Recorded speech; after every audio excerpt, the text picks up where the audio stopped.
GPM Klasis Ambon Timur gelar persidangan ke-9 tahun 2021.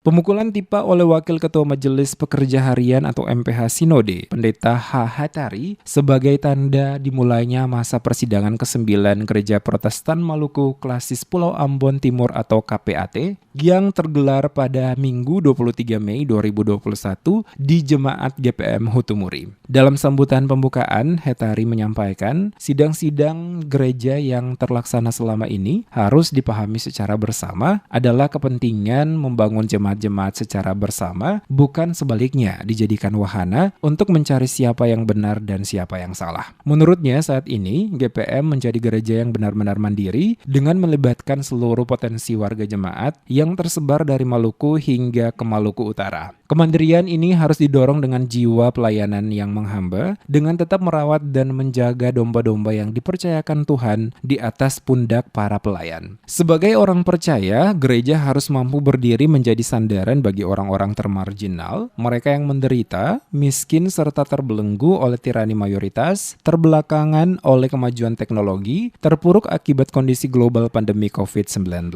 Diakuinya, masih menjadi fakta di wilayah pelayanan GPM, kondisi yang dipaparkan di atas, bahkan kesenjangan pembangunan masih sangat dirasakan oleh jemaat serta klasis yang jauh dari pusat pemerintahan. Sehingga kolaborasi dengan semua pemangku kepentingan harus segera dilakukan guna mengatasinya. Selain kondisi tersebut, realitas juga menggambarkan bahwa pembobotan keluarga harus menjadi prioritas utama yang lain di tengah serangan arus informasi dan digitalisasi yang tak terbendung saat ini. Oleh karena itu, bina keluarga atau binakal yang selama ini dilakukan harus mendapat pembobotan untuk memproteksi keluarga dari ancaman kemajuan teknologi. Sementara itu, Ketua Klasis Pulau Ambon Timur Pendeta S. Sapulete dalam pidato pembukaan sampaikan, walau ada badai dan tantangan serta rintangan, namun pelayanan yang dilakukan di KPAT tetap berjalan dari waktu ke waktu sampai pelaksanaan persidangan ini. Sidang klasis kali ini, kata Sapulete, punya makna penting dan strategis untuk kembali melakukan konsolidasi kekuatan umat yang ada di 30 jemaat CKPAT untuk dikembangkan baik dari sisi ekonomi, pendidikan, sosial budaya, dan sebagainya. Pihaknya juga meminta persidangan ini dapat menghasilkan produk yang lebih terarah untuk perbaikan tata kelola keuangan, pengawasan, serta pengendalian sehingga pelayanan kepada umat bisa lebih maksimal. Pada kesempatan yang sama, dia juga meminta seluruh pelayan di KPAT agar memperhatikan betul program GPM 1 Data atau manajemen sistem informasi pelayanan sehingga kerja-kerja pelayanan ke depan lebih terukur dan terarah. Dengan mengacu tema sentral GPM yakni memberitahukan tahun rahmat Tuhan telah datang, maka persidangan ini diharapkan mengangkat masalah-masalah sosial yang lebih konkret sehingga gereja bisa hadir di tengah kondisi dan keterpurukan umat dan jemaat. Hal ini sebagai wujud tahun rahmat Tuhan bagi umatnya. Kedepan, KPAT diminta untuk menonjolkan pelayanan-pelayanan diakonal agar umat merasa tersentuh dan merasakan kehadiran gereja dalam kehidupan berpelayanan,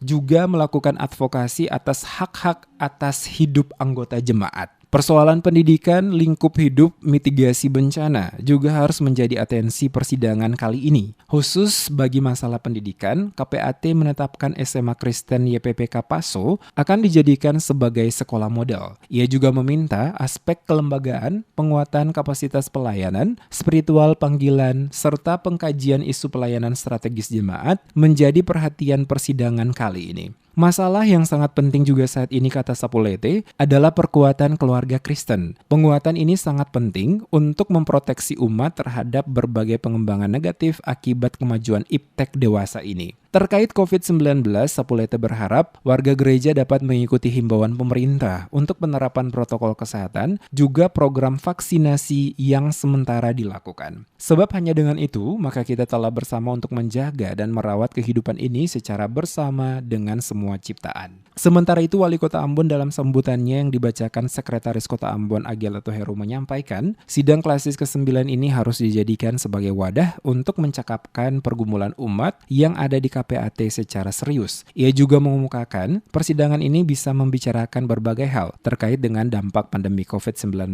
yang terjadi di dunia dan secara khusus di Kota Ambon, baik terhadap warga kota maupun juga warga GPM termasuk di KPAT. Ia berharap sidang ini dapat melahirkan program pelayanan yang dapat dirasakan langsung oleh umat. Pemkot Ambon lanjut Latu Heru sangat berkepentingan dengan persidangan seperti ini sebab hasilnya akan sangat berguna untuk menjadi masukan bagi pemerintah khususnya dalam penanganan pandemi COVID-19. Sebelumnya dalam khotbah kebaktian pembukaan sidang ke-9 KPAT yang terambil dari Alkitab Perjanjian Baru, Kisah Para Rasul 2 ayat 14-28, Pendeta El Talakua Tuhusula menyampaikan persidangan ini berlangsung dalam banyak masalah dan persoalan yang sementara menghimpit dunia ini, diantaranya pandemi COVID-19.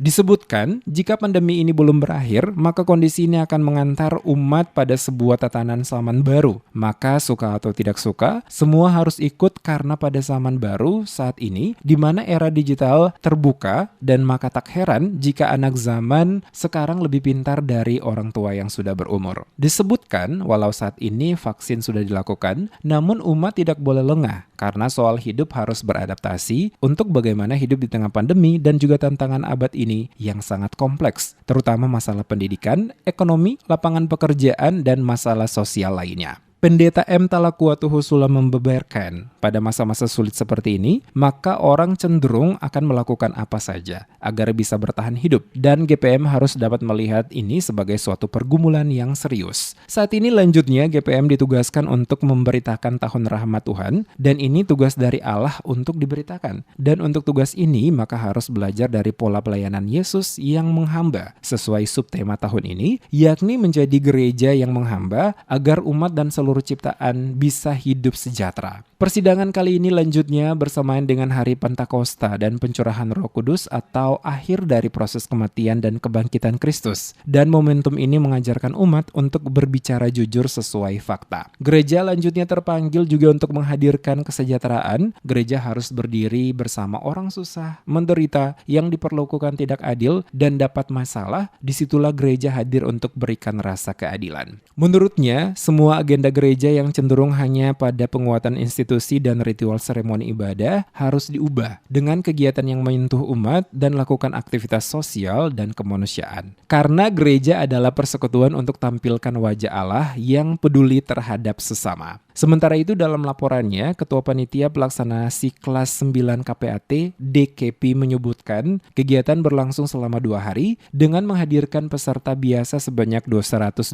orang dan peserta luar biasa sebanyak 56 orang, sehingga total peserta adalah 176 orang. Untuk menyukseskan persidangan ini, panitia berupaya mencari dana, juga bantuan lain yang berasal dari kas jemaat GPM Hutumuri, para donatur, bantuan Pemprov Maluku, dan Pemkot Ambon, juga warga Hutumuri yang ada di perantauan.